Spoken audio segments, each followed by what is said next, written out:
back to GITEX TV. I'm here on the Alcatel Lucent stand, and it's all about cloud technology and the creation of a smart city. But how does that involve you, and how would it change your life? So to shed a little bit more on that very issue, I'm joined by Bahar Izzat, who's the Regional Sales Director for the Middle East for Alcatel Lucent.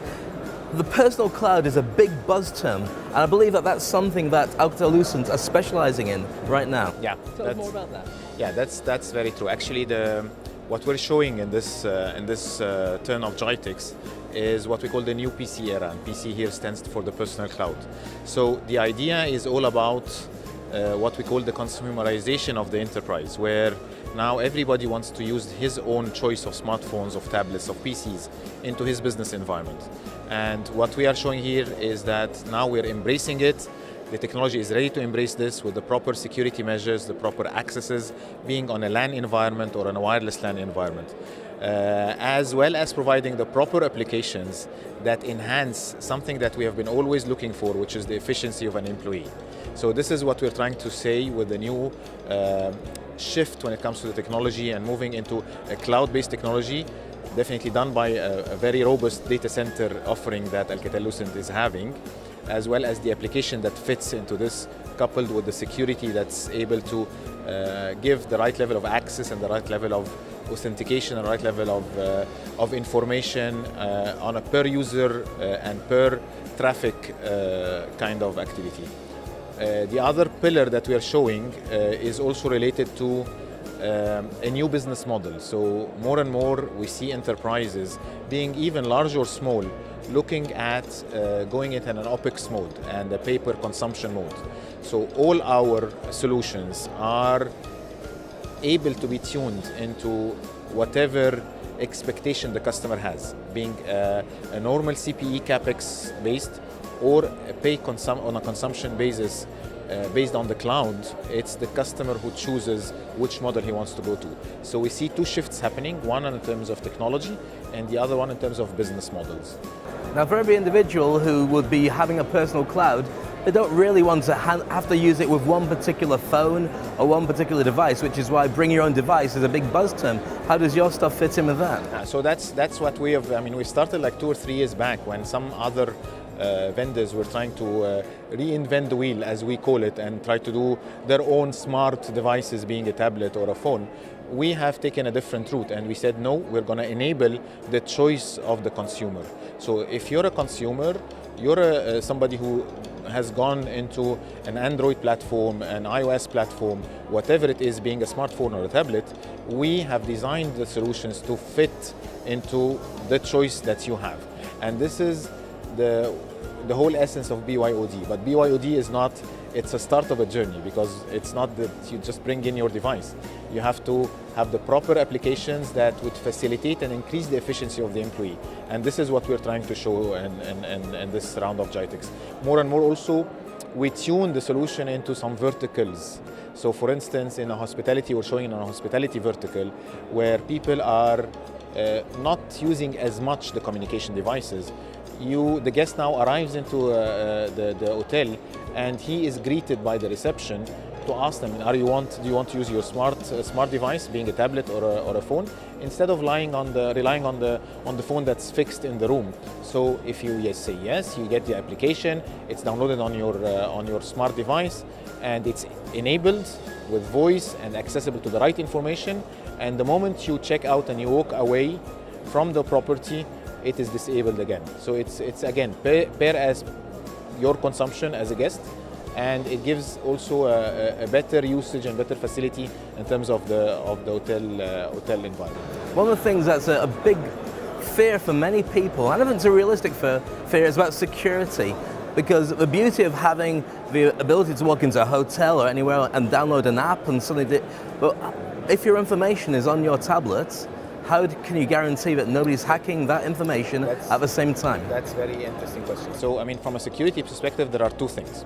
First, you have to have the proper visibility, especially in an organization. Let's imagine a university, for instance, where BYOD is a big buzz because every student have his own device and he's coming in.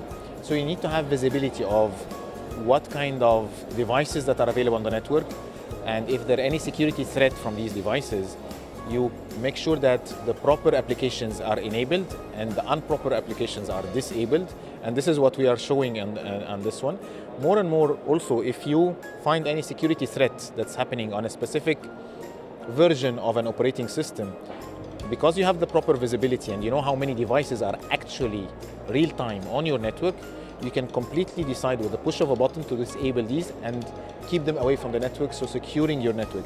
So it is more of a proactive kind of security rather than trying to deal with a threat that's already propagated within your network.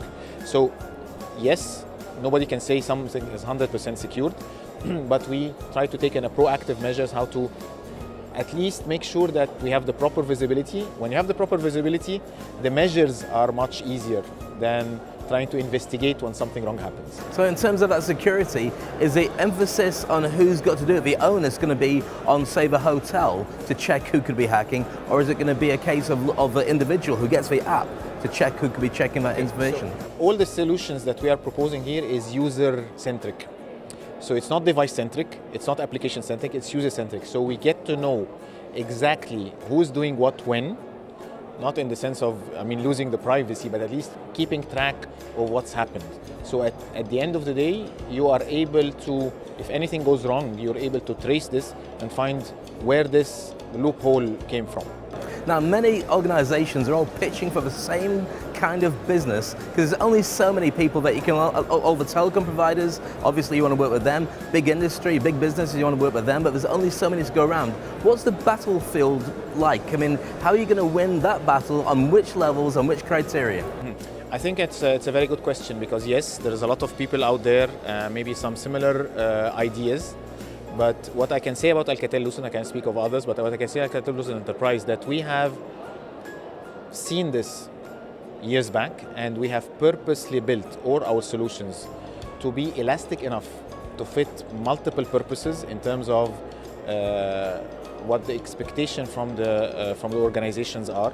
So it is purposely built for that. We're not tweaking an existing portfolio to fit the customer needs now. The other thing also that I think we're doing in a very good fashion is that we try to understand the pain points and then we come back with an answer to the pain point instead of just imposing a solution that we have spent a good amount of money developing. So we're trying to go in this kind of consultative discussion, and our portfolio and solutions are enabling us to do this because they are very elastic and agile to fit what the customer is expecting. But that's going to be a very interesting development because the question is going to be who pays for the consultancy? Does it come from a customer? Is it provided by yourselves? Or does it go all the way down to the end user? Because as things change and you upgrade and things develop, someone's going to pay for that.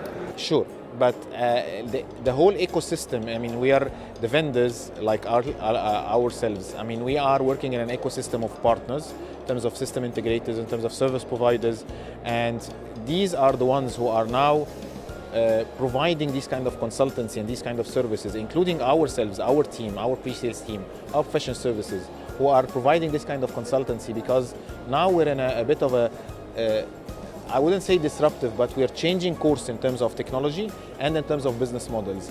And the customers might be looking for it, but they don't know where to find it. And this is our role with our ecosystems of partners and service providers to reach out to them and go into this learning and mentoring journey about shifting this mindset into this kind of new solutions and new technologies and new business models.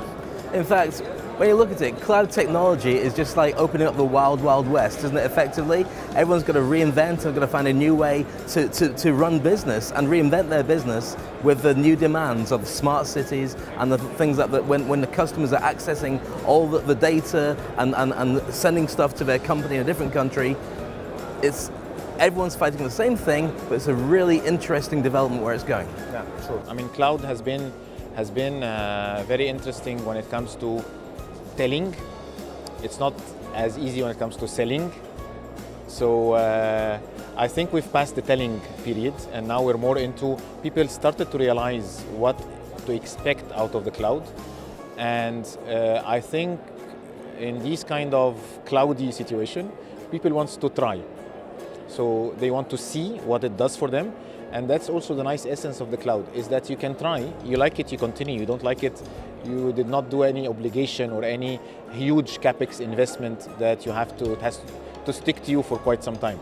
But now more and more with the solutions that are being positioned in the market and the service providers also offerings, we see tendency from lots of these large customers as well as medium and small, because initially people thought that this is only for the medium and small enterprises that would be looking for such cloud offering.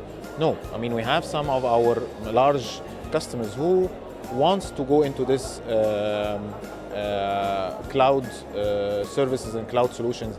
And again, I think this is coming from the fact that in some parts of the world, people are going through some financial difficulties, some crisis here and there.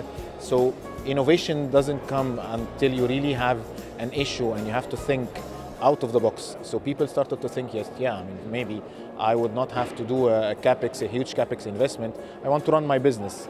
I'm not into the IT business. I'm not in the communication business. I'm in an industry. These are only facilitators of my business. So I want, when I do business, I can afford this. When I'm not doing business, I don't have to pay for it. That's where the real essence of cloud and cloud offering is actually coming. But yes, I mean, the solutions are ready, up for the grab. It's just the customer, if he wants, we can do this for him. Excellent. Well, we wish you the very best of luck. It'll be interesting to see exactly how that develops in the coming future. Sure. So there we go. More on cloud technology and work out whether you're going to get your personal cloud or you're going to look to have a big public one, or whichever way you're going to develop it. We're going to find out and give you all those great solutions. More great interviews coming up on GITEX TV.